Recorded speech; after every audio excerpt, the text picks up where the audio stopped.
सरकारले भारतसँग G2G माध्यमबाट 60,000 मेट्रिक टन युरिया र 20,000 मेट्रिक टन DAP मल खरिद गर्ने निर्णय गरेको छ। सिंहदरबारमा सोमबार बसेको मन्त्री परिषद बैठकले कृषि सामग्री कम्पनी लिमिटेडलाई सैद्धान्तिक स्वीकृति प्रदान गर्ने निर्णय गरेको हो।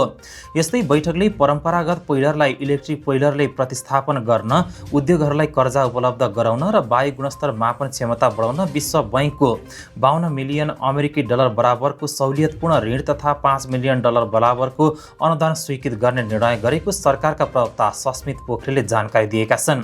बैठकले संसद भवन परिसरमा प्रवेश लगायतको विषय समावेश गरिएको सिंहदरबार परिसरको परिमार्जित गुरु योजना पनि स्वीकृत गरेको छ।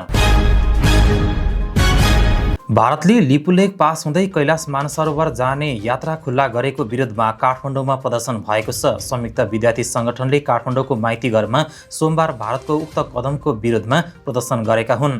सरकारले भने उक्त यात्रा सुरु हुन लागेको बाटो पर्ने भूमि नेपालको हो भन्ने कुरामा प्रतिबद्ध रहेको बताएको छ। भारतले केही दिन अगाडि लिपुलेक पास हुँदै कैलाश मानसरोवर यात्रा खुल्ला गरेको थियो। भारत सरकारले आयोजना गर्ने कैलाश मानसरोवर यात्रा 2026 जुनदेखि अगस्तसम्म सञ्चालन हुनेछ।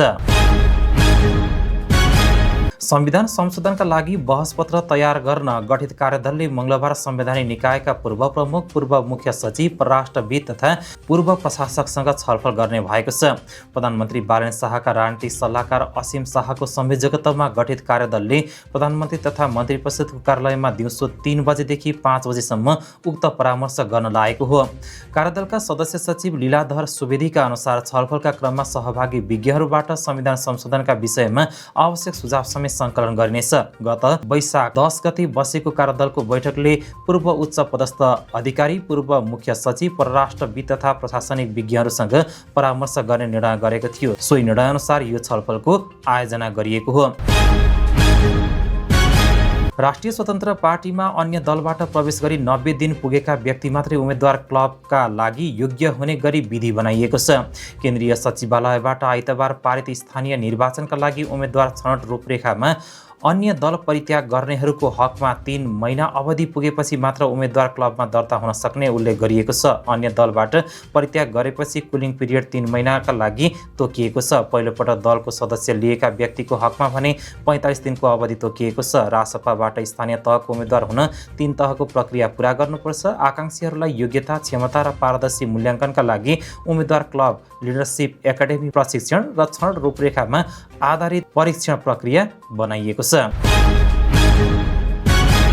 जल तथा मौसम विज्ञान विभागले हुरी बताससहित भारी वर्षा गराउने प्रणाली पूर्वतिर सर्दै गएको जनाएको छ। उक्त प्रणालीले उपत्यकासहित बागमती प्रदेश र मध्य प्रदेशका अधिकांश स्थानमा वर्षा हुन थालेको छ। विभागका मौसमविद सञ्जीव अधिकारीले पानी पर्ने प्रणाली पूर्वतिर सर्दै गइरहेको बताएका छन्। उनले हाल देशभरि सक्रिय मौसम प्रणालीका कारण हुरी बतास, मेघ गर्जन र चट्याङसहित वर्षा हुने बताएका छन्।